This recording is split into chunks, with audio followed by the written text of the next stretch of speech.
We all know the iconic logo, and yes, we've all heard the slogan. Red Bull gives you wings. But let's pause for a moment. Think about this. In 2019, Red Bull sold 1 can for every single person on Earth. That's right, 7.5 billion cans. Let that sink in for a second. 7.5 billion.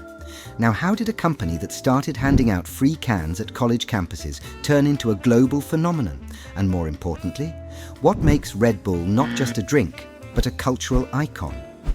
There's a brilliant strategy at play here, a strategy that turned a fizzy drink into a global powerhouse.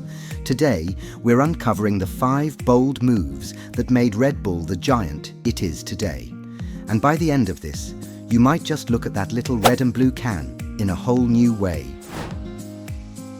Let's begin with the first genius move that turned Red Bull into a global powerhouse, creating a market where none existed.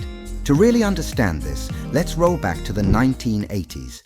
Picture Dietrich Mateschitz, an Austrian marketing executive working for a toothpaste company. Yes, toothpaste.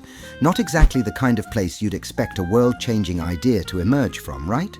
But sometimes, opportunity hides in the most unexpected corners. On a business trip to Thailand, weary and plagued by jet lag, Mateschitz stumbled upon a local beverage named Krating Deng. It was affordable, straightforward, and incredibly popular among truck drivers and factory workers battling exhaustion.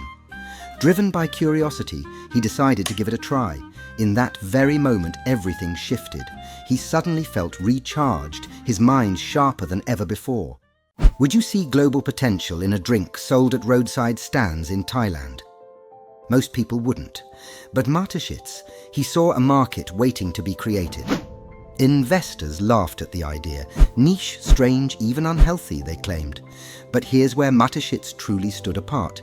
He didn't just sit around waiting for demand, he went out and created it. Then, folks, something quite remarkable happened. Red Bull got banned in Germany, slapped with a label of being unsafe. But did this hurt the product? Oh no, quite the contrary. It made Red Bull rebellious, exclusive, absolutely irresistible. Would you ever cross an international border just to buy a drink? It sounds absurd, doesn't it? But that's exactly what happened, because Red Bull wasn't just a drink anymore. It was a statement, a symbol of energy, rebellion, and belonging. And within a year, Red Bull had sold over 1 million cans. Dietrich Mateschitz didn't just launch a product, he created an entirely new category, the energy drink. And as we'll see, this was only the beginning of Red Bull's story. Let's talk about Red Bull's second genius move, and that was outsourcing to maximize profits. This is something you might expect from today's beverage companies, but Red Bull doesn't produce its own drinks. Like I said, outsourcing is common now, but back in the 1980s, it was groundbreaking. Instead of building factories or managing supply chains, Red Bull decided to outsource everything, from manufacturing to logistics. Why? Because it allowed them to focus entirely on what truly mattered: branding and marketing. By keeping their operations lean, Red Bull avoided unnecessary overhead, kept costs low and profits high.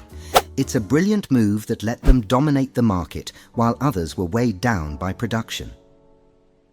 So here's where Red Bull truly breaks away from the rest, turning marketing into entertainment.